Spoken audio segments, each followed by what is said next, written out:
Richmount Rural Community Association is based some 3 miles from Portadown in the village of Scott Street.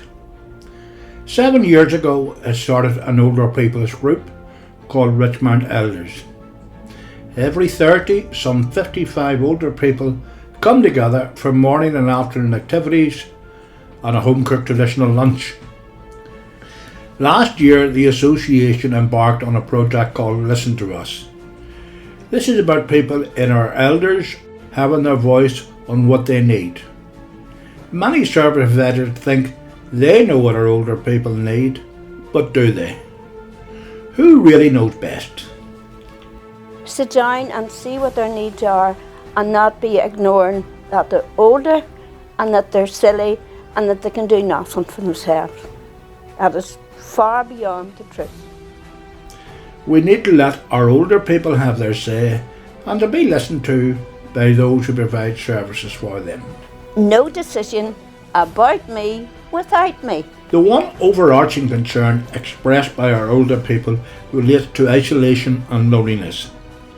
This is a major area and has often been cited as our biggest killer.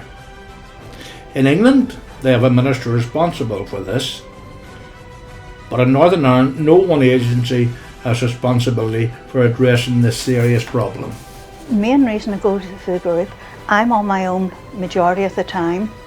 I don't drive anywhere and I miss the company of other people, and I find that with meeting up with other ladies that are in the same sort of position as myself, I find it really helps not only my mental state but my physical state.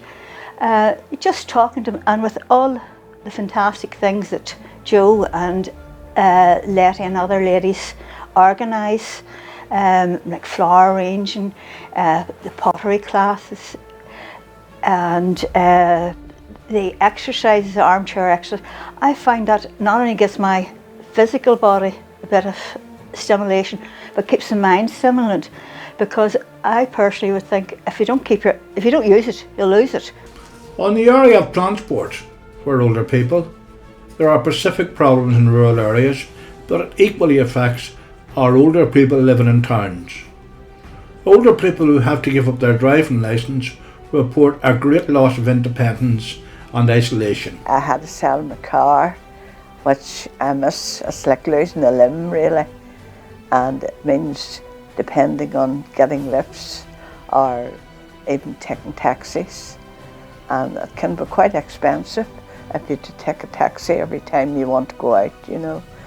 But I do feel more or less isolated since I lost my car. I do. Unfortunately, some of our older people live in areas where there's a high level of antisocial behaviour. We need to comprehensively tackle this issue on an interagency basis. And there's a need to reinforce the need to respect older people by our children through the schools and intergenerational projects. I came into the house, put my coat in the bedroom and come in to watch the television, and when I wanted to put my coat in, I noticed that my curtain had been moved, and then I looked and I had left money in my credit union book and it was sitting, but the money wasn't in. The credit union book was still there, but the money was away, and when I opened the cupboards they were all tossed about as if they had searched for more money, and actually they did take the very loose change out of my purse in my handbag in the wardrobe, and they must have put the dog out the back because there wasn't a sound of the dog. He didn't even bark for saying you're back. I come in and I just left the phone and rang my daughter and said somebody has been in my house. Well, from that, every Saturday night when I go out, I still dread coming back to the empty house because of that. Older people's groups need to ensure that the services they provide are also designed to meet the needs of older people as expressed by them. Activities should be meaningful and enjoyable and not just run to keep the older people occupied. The Listen to Us theme does not end with this project.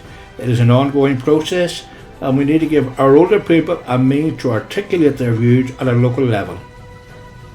It is better if this can be done with groups working together and engaging in a constructive manner with service providers.